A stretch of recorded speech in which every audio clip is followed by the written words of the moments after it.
प्रकृति की तरफ जितना जितना आप जाते चले जाएंगे उतने उतने उलझते जाएंगे। जितनी दुनिया आपके मन में बसी रहेगी उतने उतने अशांत होते चले जाएंगे। जैसे दुनिया की बातें आपके अंदर से निकलती जाएंगी तो आप शांत होंगे और शक्ति आएगी। ये बात ध्यान रख लेना, मन की शक्ति उसके शांत होने में रहती है।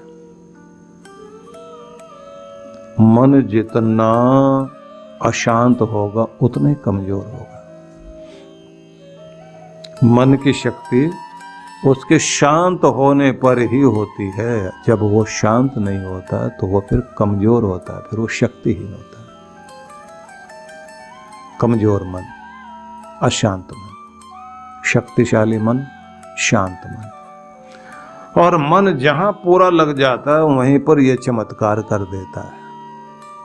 अध्यात्म में सबसे पहले मन लगाना ही सिखाया जाता है, मन टिकाना सिखाया जाता है। मन को एक जगह केंद्रित करना, कंसंट्रेशन बनाना, फोकस आपका कहाँ पर है, कहाँ पर आप केंद्रित हो रहे हैं, ये जब आप सीख लेते हैं तब वहीं से चमत्कार शुरू हो जाता है।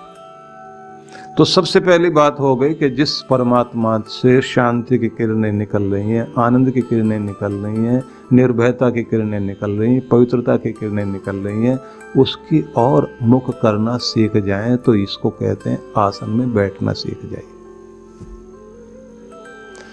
इसलिए आगे जो समझाया गया वो बड़ा ही अद्भुत है। लिखा है आसनेन रजोहंति प्राणायामेन पातकम। व्यक्ति को सबसे पहले क्या करना चाहिए, आसन की सिद्धि। 15-20 मिनट कम से कम आप एक आसन पर बिना हिले डुले बैठना सीख जाओ। और दूसरी चीज, अपने श्वास को सम करना सीख जाइए प्राणायाम के द्वारा। जहाँ ये बीमारियों को आपके ठीक करता है, शरीर को स्वस्थ करता है, वहीं ये मन जो है आपको, ये प्राणायाम आपको शांत करने के लिए भी बहुत बड़ा काम करता है। क्योंकि आपके हार्मोनल बैलेंस को बनाए रखने के लिए प्राणायाम बहुत बड़ा काम करता है।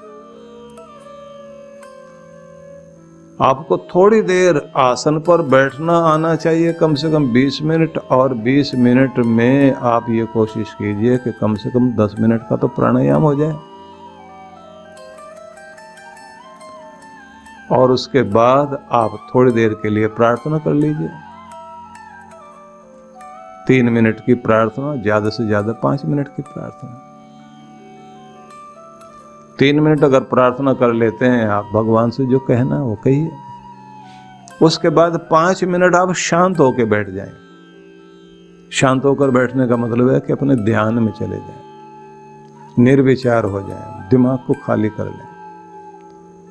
अब इसी समय, इसी क्षण में मन को स्थिर कर लीजिए।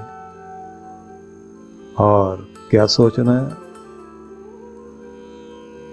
जब आप अपने मन को खाली कर रहे हैं तो उस समय आपको सोचना कुछ भी नहीं, बस शांत शांत शांत शांत हो जाए।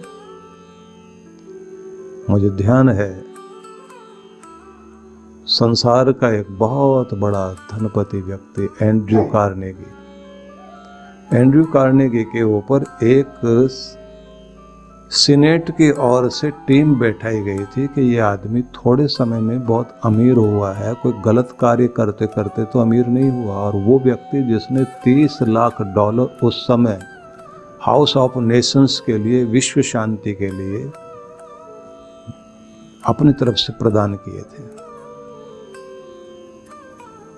तो रिसर्च करने के लिए टीम बैठा दी गई कि इस आदमी की जांच की जाए। जांच में पाया गया आदमी बहुत ईमानदार, सच्चा और अपने ढंग से काम करने वाला है और इसके काम में कहीं कमी नहीं। तो उससे जानने के लिए पहुंच गए और पूछा उससे जा करके कि भाई तुम रातों रात अमीर होते जा रहे हो, लगातार अमीरी में जा रहे हो, तो आपके पास कौन सा गुण है। बहुत सारी बातें उसने समझानी चाही, लेकिन उससे पहले एक बात कही कि मेरे पास एक बड़ा खास गुण है। कौन सा? कि जो मेरे पास है वो आपके पास नहीं, मैं 5 मिनट तक अपना मस्तिष्क खाली करके शांत होकर बैठ सकता हूँ। बोले ये क्या बात हुई, इसका पैसे से क्या लेना देना। इसने कहा कि आप पहले 5 मिनट कुछ भी नहीं सोचना, आप बैठिए। अब 5 मिनट दिमाग खाली करके बैठना, कुछ भी नहीं सोचना। अब और यहीं इसी क्षण में मैं स्थिर हूं। आप खुद को ऐसा कहते हुए अभी यहीं इसी क्षण मैं स्वयं में स्थिर हूं, शांत शांत शांत शांत, गहन मौन, स्थिर। ऐसे कहते हुए 5 मिनट आप शांत होते जाइए, कुछ भी नहीं सोचना और गहराई में खो जाए। शरीर मूर्ति की तरह हो जाए, पत्थर की तरह।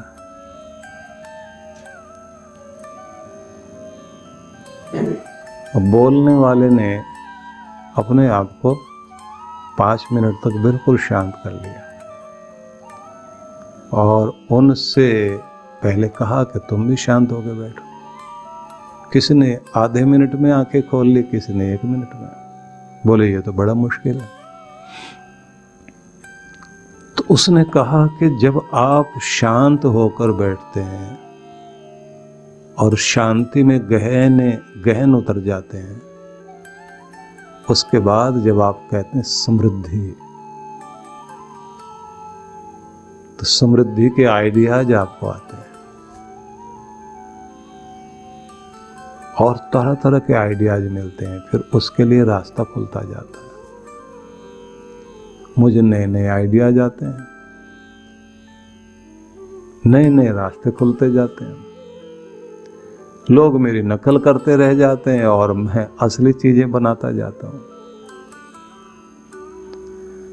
उसने कहा जो भी कुछ व्यक्ति पा सकता है अपने अंदर से ही पाता, अपने मस्तिष्क से पाता है। और व्यक्ति खोता भी तभी है जब वो अंदर से बेचैन, अशांत और बिखरा रहे, इधर उधर भटक रहा है दिमाग।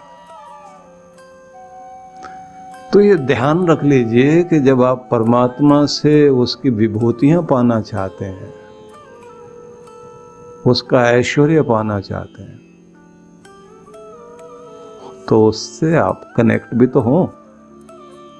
और कनेक्ट होने के लिए लिखा है कि सबसे पहले आप कम से कम 20 मिनट तो आप बैठिए। 20 मिनट में आपने 10 मिनट, जैसे मैंने कहा, आसन पर बैठकर प्राणायाम कर लिया। 3 मिनट आपने प्रार्थना की। 5 मिनट आप ध्यान करने के लिए शांत होकर बैठिए। बचे 2 मिनट, इसमें थैंक्स कर लीजिए। हर उस बात के लिए धन्यवाद करता हूँ जो तूने मुझे दी भगवान, आज की जिंदगी के लिए, आज के जीवन के लिए। मेरे पास जो भी कुछ है वो सब के लिए मेरे दाता तेरा लाख लाख लाख लाख शुक्र है, शुक्र है। धन्यवाद धन्यवाद धन्यवाद धन्यवाद। 2 मिनट लगने, हो गए 20 मिनट। अब इस 20 मिनट को आगे चल के 30 करना, 30 को 40 करना, 40 को आप 60 तक लेकर के जाइए। और जब आप 3 घंटे तक बैठना शुरू कर दें तब तो चमत्कार हो सकता है। लेकिन चमत्कार तो आपका 20 मिनट से शुरू हो जाएगा। तो आसनेन रजोहंती प्राणायामेन पातकम, मन में उठने वाले विकार और तरह तरह के पातक की तरफ जाता हुआ जो व्यक्ति का मन है गलत दिशा में, वो आप जब प्राणायाम करने लगते हैं तो एक तो बीमारियां भागती हैं और गलत दिशा में ले जाने वाले विचार भी हटते हैं, स्थिरता आने लगती है। तो पहले आसन, फिर प्राणायाम, उसके बाद में फिर लिखा विकारम मानसम योगी प्रत्याहारेण सर्वदा। फिर योगी को चाहिए कि प्रत्याहार करे। तो उस तरफ जाने से पहले मैं एक बात आपको बताऊंगा कि किसी भी व्यक्ति को जब वो 20 मिनट तक बैठता है तो बैठने के बाद जब वो उठ जाए तो सूरज की तरफ देखते हुए, या सुबह सुबह इतना जल्दी नहीं उठा तो आप आज के दिन को ध्यान में रख करके क्या बोलना है, ये दिन दोबारा नहीं आएगा, ये दिन दोबारा नहीं आएगा। जी भर के जिंदगी जियो, जी भर के जिंदगी जियो, ये दिन दोबारा नहीं आएगा। लाख लाख शुक्र है उस भगवान का जिसने मुझे आज का यह दिन अच्छे से उपयोग करने के लिए दिया है। और साथ में सोचना, मेरे मन चिंता करने से तेरा भविष्य नहीं बदल जाएगा, चिंता करने से किस्मत नहीं बदल जाएगी, किस्मत चिंता करने से और गड़बड़ करेगी, फ्यूचर खराब हो जाएगा। यह दिन दोबारा नहीं आएगा। जी भर के जिंदगी जियो, शुक्र मनाओ, उत्साह में रहो और उत्सव में रहो। तो ऐसा कहते हुए आप अपनी यात्रा शुरू करिए। तो आपकी आध्यात्मिक यात्रा शुरू होने लगी है। और जब तक आपकी आध्यात्मिक यात्रा शुरू नहीं होगी तो आप एक भीड़ का हिस्सा बन करके जियोगे। जो लोग भीड़ का हिस्सा बन जाते हैं तो फिर आप सोच लीजिए कि उनके पास करने के लिए कितना भी कुछ हो। तो ऐसे लोगों को आप देखते ना, सोचते रहना, करना कुछ भी नहीं। कितना बुरा है ये, सोचते रहना, करना कुछ भी नहीं, कितना बुरा है। उससे भी बुरा है जब बिना सोचे कुछ भी करते जाना, और जब कुछ कर दिया फिर बैठकर माथे पर हाथ रखकर सोचते रहना, ये मैंने क्या कर दिया। ऐसे तो नहीं करना चाहिए था। तो दोनों ही बुरे, सोचना भी है ठीक से और फिर एक्शन भी लेना है। और जब आप एक्शन लेते हैं तो अपना कर्म परिणाम जो आता है उसमें भगवान का धन्यवाद करें। जो कुछ गलत परिणाम आया है सुधार के लिए कोशिश कीजिए कि और सुधार हो और बेहतर किया जाए। तो यहाँ से आपकी आध्यात्मिक यात्रा शुरू होती है। अध्यात्म साधारण चीज नहीं है। अभी तक आप केवल शरीर के तल पर जी रहे थे, अभी तक आप केवल संसार के हिसाब से जी रहे थे। अब आपकी जिंदगी में एक नया अध्याय शुरू होता है। वो अध्याय आपको कहता है कि केवल तुम इतने ही नहीं जो बाहर दिखाई दे रहे, इसके अंदर भी तुम्हारा एक रूप है। तुम्हारे अंदर तुम्हारे प्राण की शक्ति, तुम्हारे मन की शक्ति, तुम्हारी बुद्धि की शक्ति, तुम्हारी आत्मा की शक्ति, और इस सब को भी जो प्रभावित करता है वो परमात्मा और वो दिव्य शक्तियां जो भगवान की चारों तरफ फैली हुई हैं। कहीं समृद्धि की शक्ति है, कहीं वह क्रिया शक्ति है जिससे आप ऊर्जा ग्रहण करते हैं, शक्तिवान होते हैं। कहीं ज्ञान की शक्ति आपके पास में जिसमें से कलाएं आपको, तरह तरह के टैलेंट, प्रतिभाएं आपको मिलती हैं। कहीं आप खुशहाली की शक्ति प्राप्त कर रहे होते हैं कि आपको किस तरह की चीज चाहिए, किसकी साधना करनी है आपको। जिस तरह की साधना आपको करनी है उसी तरह की चीज पर अपना फोकस सेट करिए और उस चीज को अपनी तरफ बुलाइए, और उसके बाद देखिए वैसी वैसी चीजें आपके अंदर से बाहर आने लगती है। बाहर का वातावरण भी वैसा बनने लगता है। तो सबसे पहले बात हुई कि हम लोग अपने आसन पर बैठना सीख जाएं, प्राणायाम करना सीख जाएं, और तीसरी चीज फिर बताई गई है, अब प्रत्याहार सीखना है। अब ये प्रत्याहार क्या चीज है ये भी मैं आपको बताऊंगा, और कहा गया कि यही वो चीज है जिससे आपका मन संभलता है और मन के विकार दूर होते हैं, और जिसके द्वारा आप शक्तिशाली बनते हैं।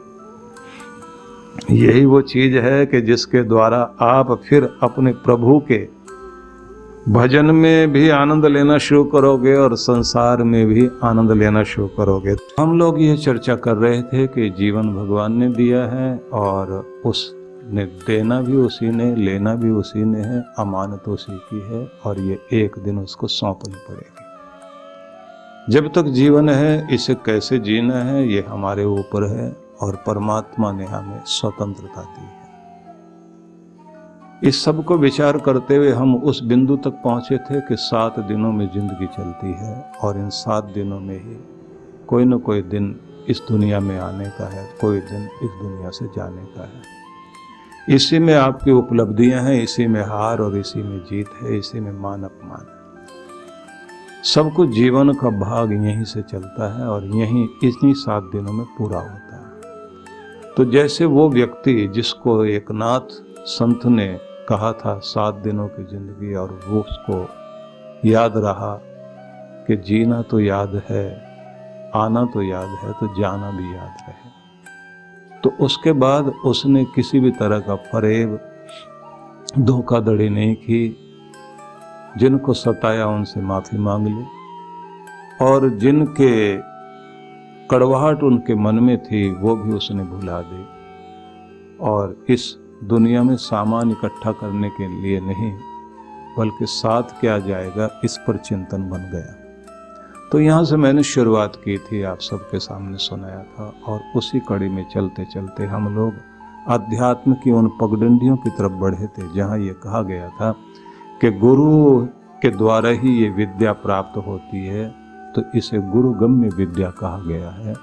और उसी की उंगली पकड़कर अध्यात्म की पगडंडी पर आप जो है उन पर्वतीय क्षेत्रों में प्रवेश करते हैं जहाँ से आपके जीवन में ऊंचाई आती है। तो यह चिंतन करते करते हम लोग उस जगह पर पहुंचे थे जहाँ ये कहा गया था कि यही जीवन का परम धर्म है कि योग के द्वारा व्यक्ति जो है आत्मदर्शन को प्राप्त करे। और उसमें मैंने आपसे कहा था कि सबसे पहले आसन की सिद्धि हम करें, कम से कम 20 मिनट का अभ्यास आसन का सबसे पहले बना लेना चाहिए। उसमें भी मैंने आपसे कहा था कि आपको किस तरह से चलना है कि प्राणायाम अगर 10 मिनट करते हैं तो 10 मिनट का फिर जो बाकी भाग है उसका उपयोग कैसे करना है। उसमें से 3 मिनट किस तरह से आप प्रयोग करेंगे, 5 मिनट का प्रयोग कैसे करेंगे, और बाकी के जो 2 मिनट हैं उसमें भगवान का धन्यवाद करते हुए अपने आसन से उठेंगे। तो ये सारी चर्चा आप सबसे मैंने की थी, इसलिए मैंने एक समरी आपको सुनाई कि जिससे आपको ये पता चले कि हम कहाँ से चले थे और कहाँ तक हम लोग पहुँचे हैं। अब इसी कड़ी में हम लोग और आगे बढ़ते हैं। लिखा है आसनेन रजो हंति, आसन पर जब आप स्थिर होने लग जाते हैं तो आपके अंदर का रजोगुण कम होता और सम अवस्था आने लग जाती है, स्थिरता आने लगती है। इसलिए सबसे पहले व्यक्ति को अपने आसन की सिद्धि करनी चाहिए। जिस तरह से क्लास में बच्चों को शुरुआत में जब स्कूल भेजा जाता है तो जो वो आप देखते हैं ना नर्सरी क्लास, उसमें सिर्फ बैठना ही सिखाते हैं, और बैठना सिखाते हैं तो साथ में कोई पोयम वोयम याद करा देते हैं। तो शुरुआत में अध्यात्म में यही एक यात्रा चलती है कि जिसमें आपको पहले बैठना सिखाया जाता है और कुछ आरती भजन वगैरह आपको बता दिए जाते हैं कि ये आप गाइए, और उसी में बैठ कर के बहुत लोग पूरी जिंदगी वही ढोल की मंजीरा बजाते रह जाते हैं, उससे आगे की क्लास में जाते ही नहीं। तो ये एक क्रम है कि किस तरह से आपको आगे बढ़ना है। लेकिन उससे पहले मैं आपको ये बताऊं, बहुत लोग कहते हैं कि हम तो आध्यात्मिक हैं, हम तो अध्यात्म को पसंद करते हैं, धर्म कर्मकांड ये हम लोगों के बस की बात नहीं है। कर्मकांडी लोग जो है ये करो वो करो, यहाँ हाथ जोड़ो, इधर जो है फूल चढ़ाओ, इधर देखो उधर देखो। हम लोगों को ये सारी चीज़ें जो आज जो है ये व्रत है, आज के दिन ये उपवास करना है, आज के दिन जो है इस दिशा में नहीं जाना, आज के दिन वो काम नहीं करना, आज आप बाल नहीं धो सकते, आज बाल नहीं कटवा सकते, आज आप जो है ये वाले काम नहीं कर सकते, इस समय दिशाशूल लगा हुआ, इस समय ये आपका जो है राहु कालम है। तो हम लोग ये सब नहीं मानते। हम लोग जो है आध्यात्मिक लोग हैं। अब प्रश्न ये आता है कि ये अध्यात्म भी क्या चीज है? तो बहुत सारी चीजें दिमाग में आती है ना। ईश्वरीय आनंद को प्राप्त करने का जो परम साधन है उसको अध्यात्म कहते हैं। आत्मा का और परमात्मा का मिलन जिस विद्या के द्वारा होता है उसको अध्यात्म कहते हैं। आप समझ लीजिए कि 14 विद्याएं इस धरती पर मानी जाती हैं। उन 14 विद्याओं में जो चरम विद्या है, श्रेष्ठ विद्या है, उसको अध्यात्म विद्या कहा जाता है। इसलिए इसे कहा जाता आत्मानम अधिकृत्य भवम आध्यात्मिकम। जो आत्मा से संबंधित हो करके आपके अंदर स्थिरता लाए और परमात्मा से आपको जोड़ दे, उसी सारी शक्ति को जो है हम कहते हैं वो एक विधि है, उसे अध्यात्म कहते हैं। इसमें आत्मा, परमात्मा, लोक परलोक, जन्म पुनर्जन्म, आवागमन आदि की जो थ्योरी है, जिसके माध्यम से आपको सिद्धांत का ज्ञान होता है और जिसके माध्यम से आप अपने भीतर शांति लेकर आते हैं, जिसके आधार पर आपके जीवन में वो सारे गुण आते हैं कि जिससे देख करके लोग कहें कि ये कुछ अलग तरह का आदमी है, बड़ा शांत, बड़ा सुशील, बड़ा शालीन व्यक्ति है। तो ऐसे लोग जिसको लोग कहते हैं ना कि इसको कोई 2 कड़वे शब्द भी कह दे तो आगे से कुछ नहीं कहता, लेकिन वो दब्बू आदमी नहीं है, डरपोक आदमी नहीं है, दुष्टता का विरोध करने वाला जबरदस्त है, लेकिन शालीन है, मर्यादा वाला, बिना मतलब किसी बात को गुस्सा नहीं करेगा, व्यवहार बहुत अच्छा है, लेन देन में बहुत पवित्र है, प्रेम पूर्ण व्यक्ति है, नियम कायदे में चलने वाला आदमी है, भगवान को मानता है और अच्छे कामों के लिए सहयोगी बना रहता है। तो देखने में लगता है कि ऐसा व्यक्ति सज्जन है, श्रेष्ठ है, शालीन है, भला आदमी है, तो उसको आप कहेंगे कि ये आध्यात्मिक व्यक्ति है। भले ही वो कोई तिलक लगाए ना लगाए, कोई माला पहने ना पहने, कोई खास तरह का भेष बनाए ना बनाए, लेकिन इसका मतलब ये नहीं है कि मैं को धार्मिक नहीं होना चाहिए। तो विषय न बदले, मैं आपको फिर वही लेकर के चलता हूं कि आपको सर्वप्रथम जैसे सिखाया जाता है कि स्कूल में आप जो है नर्सरी क्लास में प्रवेश किया तो आपको सबसे पहले बैठना सिखाते हैं। बैठना सिखाया, कोई पोएम याद करा दी, कुछ रंग पहचानना बता दिया, कुछ गिनती गिनवा दी।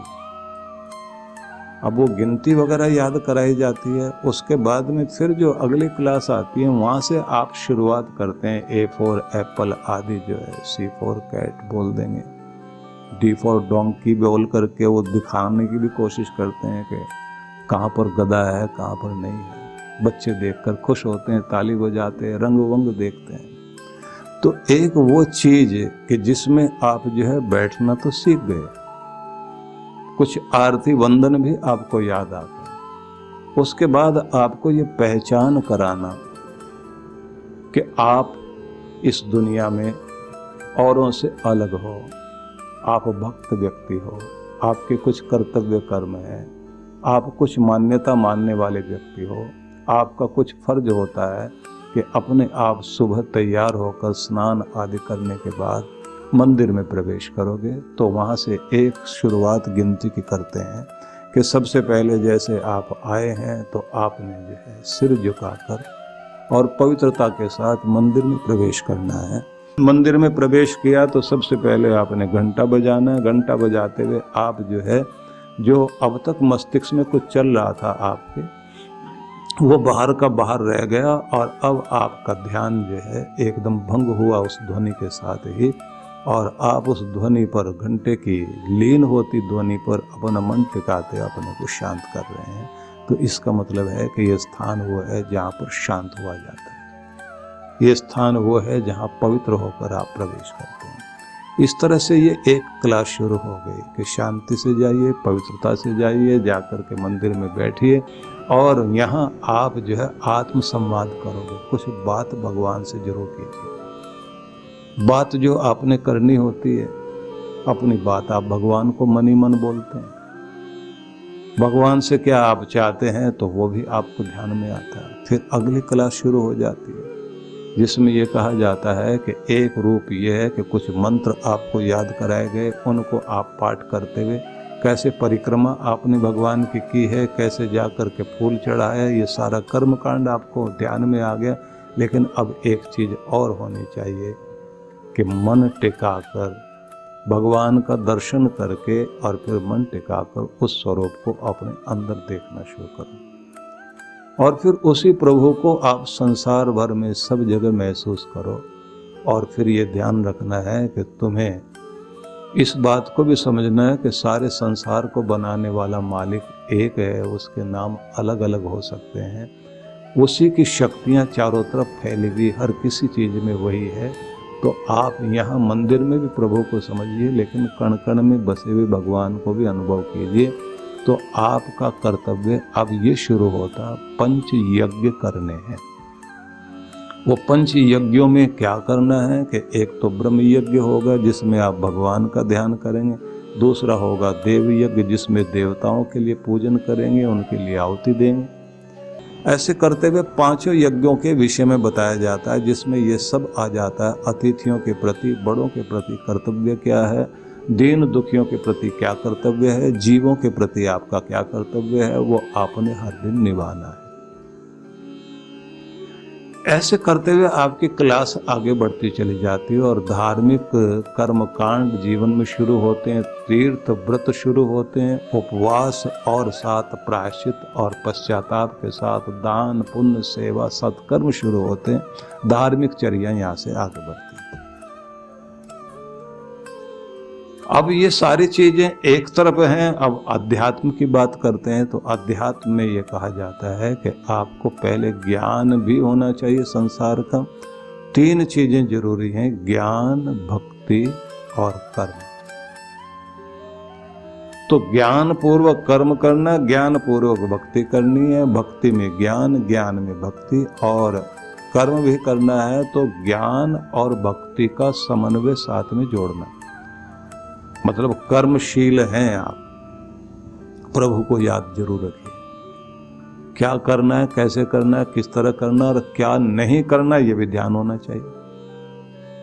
तो जब ये जीवन आप इस तरह से व्यतीत करना शुरू करते हैं तो आप एक आध्यात्मिक व्यक्ति होते हैं। और वो आध्यात्मिक होते हुए का तरीका क्या होता है, तो फिर ये होता है कि जैसे कबीर जो है ताना बाना बुनते हुए भी, कर्म तो ताना बाना बुनने का कर रहे हैं, लेकिन ताना बाना बुनते बुनते भी उनकी आध्यात्मिक यात्रा जारी है, उनके भजन चल रहे हैं, उनका भाव भगवान से जुड़ा हुआ है, उनके चिंतन में ईश्वर है, वो अपने आनंद लेते हुए अपना कर्म कर रहे हैं। जो सामान्य लोग होते हैं वो भगवान को उस समय याद करते हैं, भगवान मैं ये कर्म करने लगा हूँ, इसमें फल मुझे बहुत बढ़िया देना, मुझे ये ताना बाना बुन के जो चादर बना रहा हूँ अच्छे रेट पर बिक जाए, पैसा अच्छा मिल जाए, बस इतना भगवान से संबंध।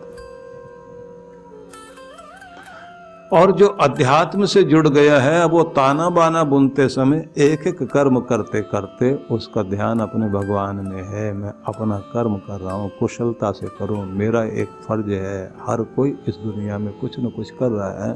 एक छोटी सी मधुमक्खी भी शहद बनाने के काम में लगी हुई, एक छोटा सा कीड़ा रेशम का रेशम बनाने में लगा हुआ, शंख वाला कीड़ा जो शंख बना रहा, सीप वाला सीप बनाने में लगा हुआ, सब तो कुछ न कुछ गढ़ रहे हैं इस दुनिया में। मैं भी ताना बाना बुनते हुए किसी के लिए ये कर रहा हूँ, लेकिन अपने हृदय को भगवान तुझसे जोड़े हुए हूँ और तेरे आनंद में एक एक क्षण का आनंद लेते हुए मैं अपने कर्म में रहता हूँ।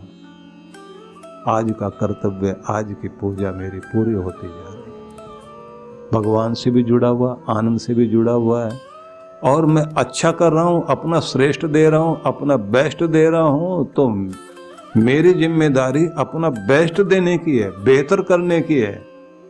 और बेस्ट का क्या फल देना है, ये जिम्मेदारी जिसकी है वो जाने, वो भगवान है। जो वो देगा, फिर वो कम दिया उसने, ज्यादा दिया, वो उसका प्रसाद है।